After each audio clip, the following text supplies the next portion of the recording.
Shri Venkateswara gold తాకట్టులో ఉన్న మీ బంగారాన్ని విడిపించి కొనబడును.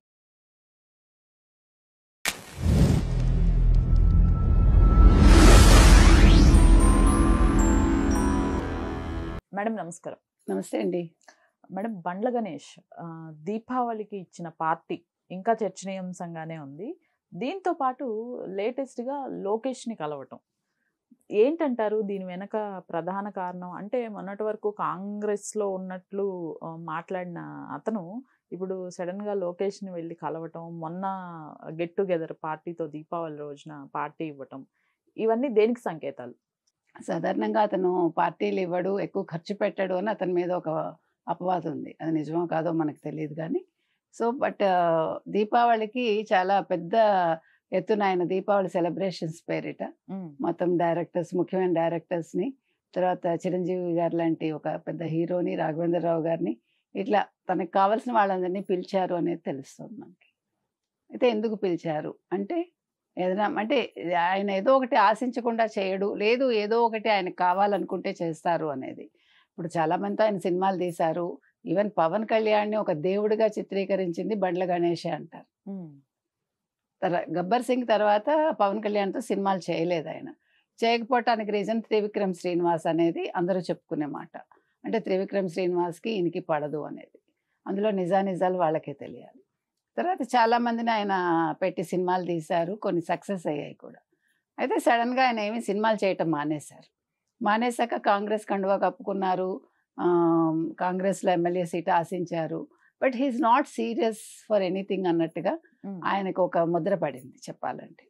తర్వాత ఏదైనా ఒక స్పీచ్ ఇచ్చారంటే ఇంకా చాలా అగ్రెసివ్గా మాట్లాడి, అతని డైలాగ్స్ కూడా చాలా సీరియస్గా, అంటే ఏమనాలి, సినిమాటిక్ డైలాగ్స్గా ఉంటాయి అనేది.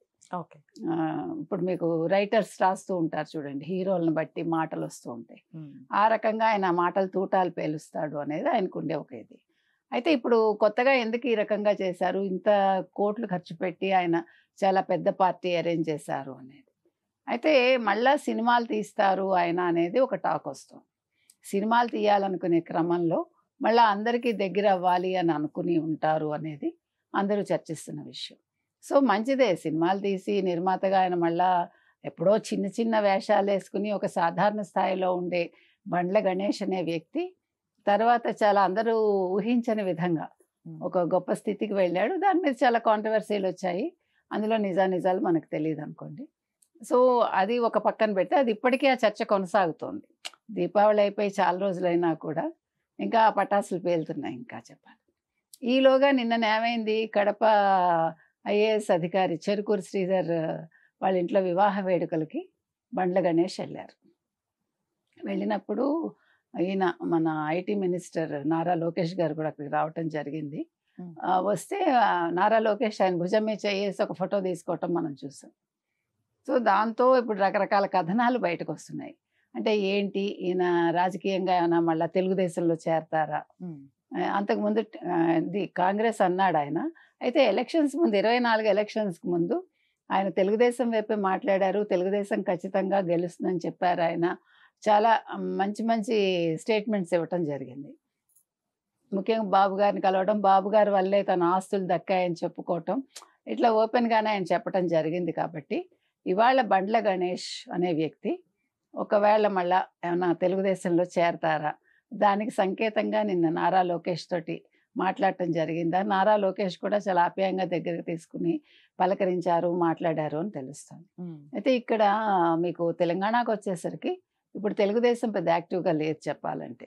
చాలామంది this is the right time, Telugu Desam రావాలి, మళ్ళీ కూటమి ప్రభంజనం కావాలి అనుకుంటున్న తరుణంలో ఒకవేళ బీజేపీతో కలిసి వీళ్ళు ఏమైనా చెయ్యాలి అనుకుంటే బండ్ల గణేష్ తెలుగుదేశానికి వస్తాడా?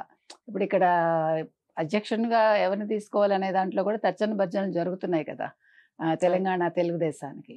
అంటే మనకి లింక్ మనం పెట్టట్లేదు కానీ ఆ రకంగా ఏమైనా అతను పావులు కదుపుతున్నాడా అనేది ఒక డౌట్. ఆ తర్వాత చూసుకుంటే ఇక్కడ అతను నౌహీరా షేక్ అని ఒక ఆవిడ ఉంది. ఆవిడ బిల్డింగ్ అద్దెకు తీసుకుని ఆయన హయాంలో పెట్టుకున్నాడు దాన్ని. మీరు అన్నారు ఇందాక మోడిఫికేషన్స్ అవంతా చేయించుకున్నాడు అతనని. అయితే అది యాక్చువల్గా జప్తులో ఉంది మరి. సో మరి ఇది ఏమవుతుంది? ఇన్ని కాంట్రవర్సీస్ ఉన్నాయి. ఏది ఏమైనా ఇవాళ బండ్ల గణేష్ ఒకటి సినిమా రంగంలోకి మళ్ళా పునః ఇది ప్రవేశం చేయబోతున్నట్టుగా, ఇటుపక్క చూస్తే రాజకీయాల్లో మరి తెలుగుదేశంలో చేరతారా అనే ఒక డౌట్ తోటి, అంటే జనసేనలో చేరొచ్చు కానీ జనసేన అంటే పవన్ కళ్యాణ్ కాబట్టి, పవన్ కళ్యాణ్తో ఈ మధ్యన సఖ్యత చెడింది అంటున్నారు కాబట్టి, ఒకవేళ కులంకాడు ప్రదర్శించి ఆయన తెలుగుదేశంలోకి ఎంట్రీ ఇస్తారా అన్న చోట ఆయన ప్రస్థానం ఒక ప్రశ్నార్థకంగా మిగిలింది.